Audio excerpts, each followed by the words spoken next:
Have you ever loved someone who clearly cared about you, but the moment things started getting deeper, they slowly pulled away? At first everything felt natural. The conversations were easy. The connection felt real. You could sense that something meaningful was forming between you. But then something changed. The more emotionally closed the relationship became, the more distant they seemed. Their messages became shorter. Their energy shifted. The warmth you once felt slowly turned into confusion. And the most painful part is this: they didn't look like someone who didn't care. In fact, sometimes they looked like they cared deeply. Yet at the same time they kept creating space between you. This emotional contradiction leaves many people asking the same question. If the connection was real, why did they pull away? Most people assume the answer is simple. They believe avoidants are afraid of commitment, afraid of relationships, or incapable of loving deeply. But the psychology of avoidant attachment tells a very different story. Avoidants usually don't run away because they feel nothing. In many cases they step back because the feelings are becoming too intense for their emotional system to handle comfortably. For someone with an avoidant attachment style, love can trigger an unexpected fear. Not the fear of the other person, but the fear of losing control of their independence, their emotional stability, or the sense of safety they built by relying mostly on themselves. And this is where many relationships with avoidance begin to collapse. The more someone tries to hold on tighter, seek reassurance, or push for deeper closeness, the more pressure the avoidant mind starts to feel. Instead of feeling loved, they start feeling overwhelmed. But when you truly understand how avoidant psychology works, you begin to realize something surprising. There is a very specific emotional environment that makes an avoidant feel safe enough to stay, and eventually safe enough to love deeply. Many people believe something very simple about avoidance. They assume avoidants don't feel deeply. They assume avoidants are emotionally cold, distant, or incapable of forming real attachment. When someone pulls away from closeness, it's easy to label them as someone who simply doesn't care enough. But the truth behind avoidant attachment is often the exact opposite of what most people imagine. Avoidants usually don't feel too little. In many cases they feel too much. Deep down, most avoidants still want the same things everyone else wants. They want connection. They want companionship. They want someone who understands them without trying to control them. When they meet someone they genuinely connect with, they can feel excitement, curiosity, and emotional attraction just like anyone else. In the beginning, everything may seem easy. They enjoy the conversations. They enjoy the attention. They even enjoy the closeness. But as the relationship slowly becomes more emotionally intimate, something subtle begins to shift inside them. Closeness, for an avoidant nervous system, can activate an internal warning signal. It's not always loud or obvious. Often it's quiet and almost subconscious. But it's powerful enough to change their behavior. That internal voice starts whispering things like, "This is getting too serious. You might lose your independence. You might get trapped in something you can't control. What if this relationship starts demanding more from you than you can give?" These thoughts are not always logical, and they are rarely spoken out loud, but they begin creating a quiet emotional pressure inside the avoidant mind. The same closeness that once felt exciting slowly begins to feel overwhelming. This is why avoidants often show a confusing pattern. One moment they seem emotionally present, warm, and engaged. The next moment they become distant, quieter, and harder to reach. To the other person, it can feel like love suddenly disappeared. But from the avoidant's perspective, something very different is happening. Their system is trying to protect itself. Instead of confronting that fear directly or explaining what they feel, many avoidants respond in the only way that feels safe to them. They create distance. They pull back emotionally. They become less available. Sometimes they stop communicating altogether, not because they stop caring, but because disappearing feels easier than facing the vulnerability that real closeness requires. One of the most confusing things about avoidant attachment is the internal contradiction that exists inside them. On the surface, Their behavior may seem inconsistent or even emotionally distant, but internally, many avoidants are experiencing a quiet conflict that never fully disappears. Part of them genuinely wants love. They want the comfort of having someone who understands them. They enjoy moments of connection, laughter and emotional closeness. When things feel light and natural, they can be warm, attentive and deeply present in the relationship. In those moments, the connection feels real for both people. But at the same time, another part of them becomes uneasy. The moment the relationship starts feeling too important, that second voice inside them is shaped by years of emotional conditioning. It reminds them to stay self-reliant. It reminds them not to depend too much on anyone. And when emotional closeness grows stronger, that voice becomes louder. Instead of experiencing deeper intimacy as something comforting, their nervous system begins to interpret it differently.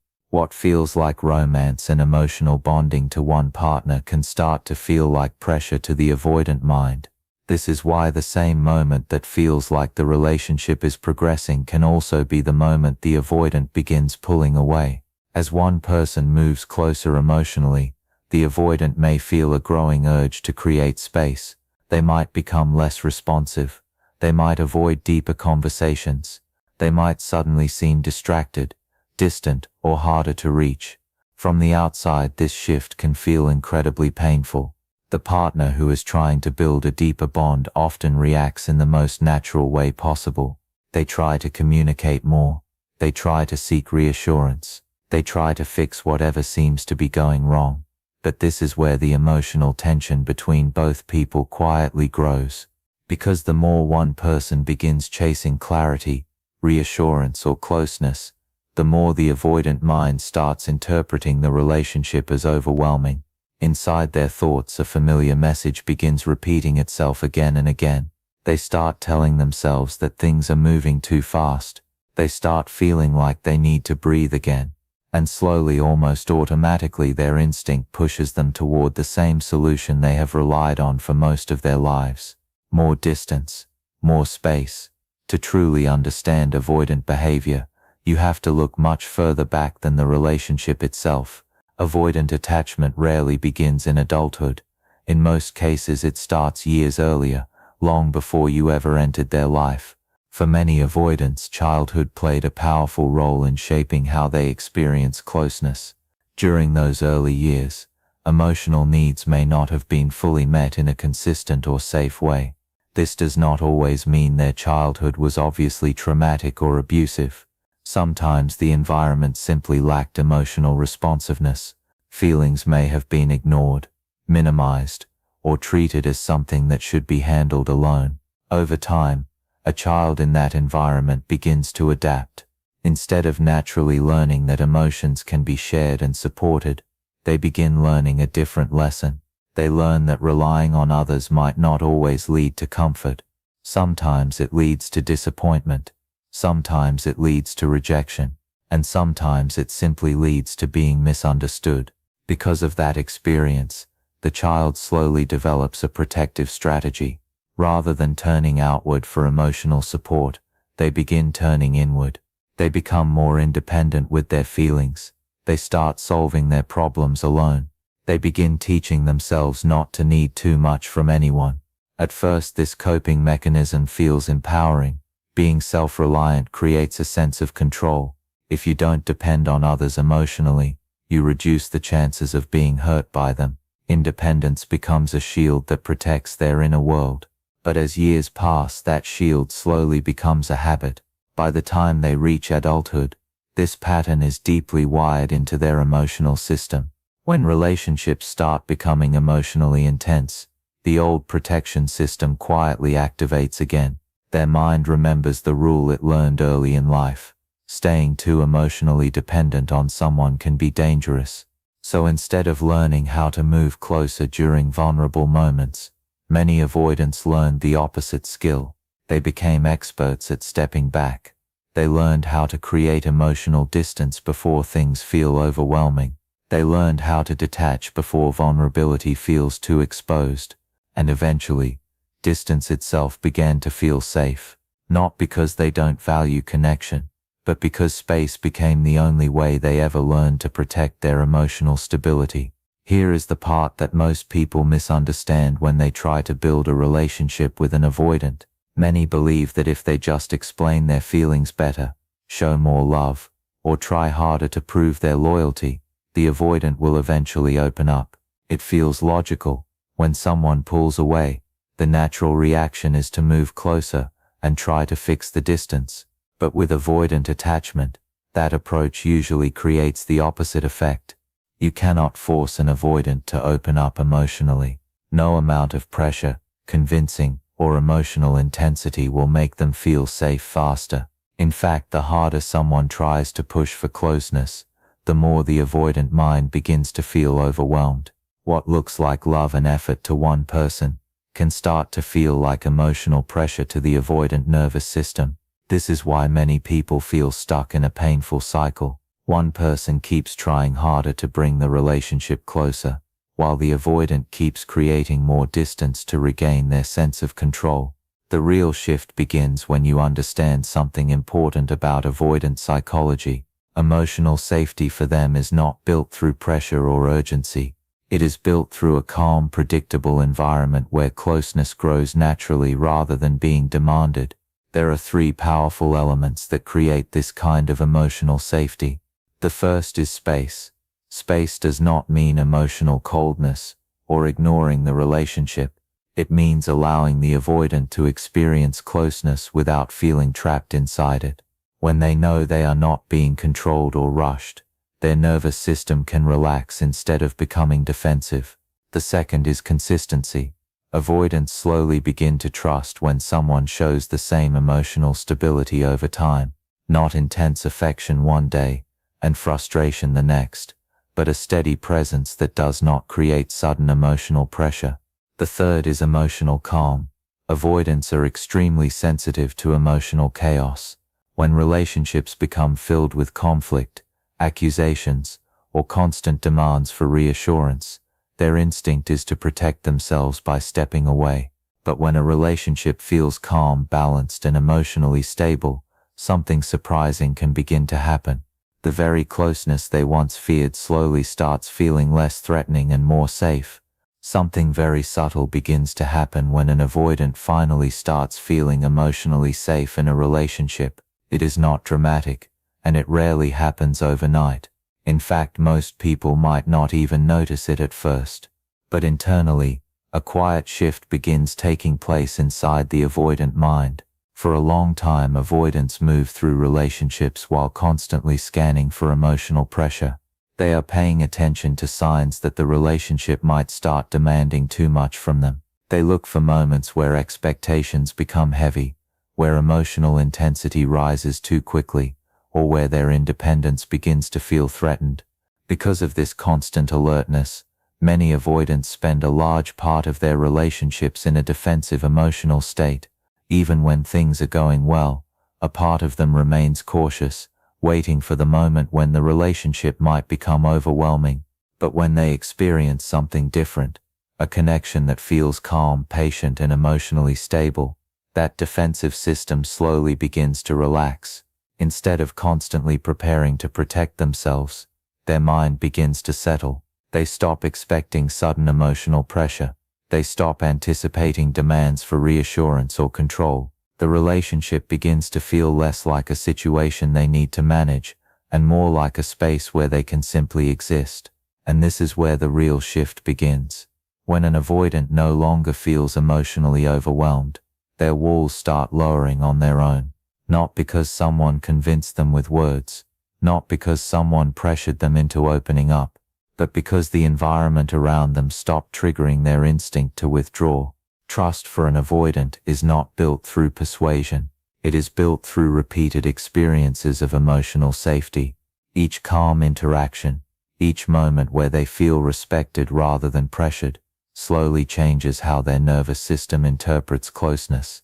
Over time, the relationship stops feeling like a threat to their independence. It begins to feel like something different, something steady, something predictable, something that does not require them to lose themselves in order to stay.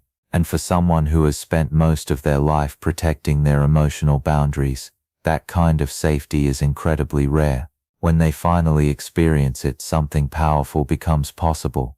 One of the most misunderstood parts of avoidant attachment happens after distance has already been created. Many people believe that once an avoidant pulls away, they simply move on without looking back. From the outside, it can appear that way. They seem calm, independent, and unaffected by the separation. But internally, the emotional process is often far more complicated than it looks. Avoidants are very skilled at suppressing their emotions while they are inside a relationship. When things start becoming overwhelming, their instinct is to create space so they can regain control of their feelings. In that moment, distance feels like relief.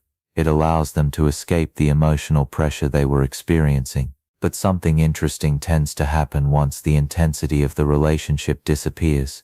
When the constant conversations stop, when the emotional tension fades, when the chasing and the conflict are no longer present, the avoidant mind finally becomes quiet. Without the pressure they once felt, they begin seeing the relationship from a different perspective. They start remembering the moments that felt safe, the moments where they felt understood without being forced to explain themselves, the calm presence of someone who didn't try to control them, but simply cared, and slowly a different emotion begins to surface. It is not always loud or dramatic. In fact, many avoidants may never openly admit it, but inside their thoughts, a quiet realization begins forming. They begin to notice the absence of someone who once brought emotional stability into their life, the absence of someone who offered connection without trying to take away their independence, the absence of someone who understood their complicated way of loving. And in that quiet space, many avoidants begin asking themselves a question they never asked when the relationship was still happening. Did I walk away from something that was actually good for me? Did I push away the one person who truly tried to understand me? That silent moment of reflection is something many people never see, but for avoidants it can become one of the most powerful emotional realizations they experience. Loving someone with an avoidant attachment style is often misunderstood. Many people believe the goal is to change them, convince them, or somehow break through their walls with enough love and effort. But the deeper truth is that real connection with an avoidant is not built by forcing them to become someone different. It is built by understanding the emotional language they have been speaking for most of their life. Avoidants learned very early that emotional safety was not always guaranteed. Because of that, their mind developed a different way of navigating relationships. Instead of moving quickly toward vulnerability, they learned to move slowly. Instead of diving into emotional intensity, they learned to observe, to step back, and to protect their independence. So when someone tries to rush closeness with them, their instinct is not to open their heart faster. Their instinct is to protect the distance that has always made them feel safe. This is why understanding becomes more powerful than pressure. For an avoidant, safety always comes before intensity. They need to feel that a relationship will not trap them, control them, or take away their sense of independence. When that safety is present, their nervous system slowly begins to relax. When the relationship feels calm instead of overwhelming, closeness starts feeling less threatening. Patience becomes one of the most important ingredients in this process. Real vulnerability does not appear on command. It grows gradually through repeated experiences where the avoidant feels respected, accepted, and emotionally safe. And when that safety finally becomes real to them, something beautiful can happen. Avoidants may take longer to trust. They may take longer to open up. But when they truly allow themselves to love, they rarely do it halfway. Once they feel secure enough to lower their defenses, the love they offer can be deeply loyal, protective, and emotionally meaningful. But there is one truth that cannot be ignored. No one can remove the fear of vulnerability for them. That is a step they must choose for themselves. And sometimes the most important question is not whether you can love an avoidant. The real question is whether they are ready to face the fear that comes with loving someone back.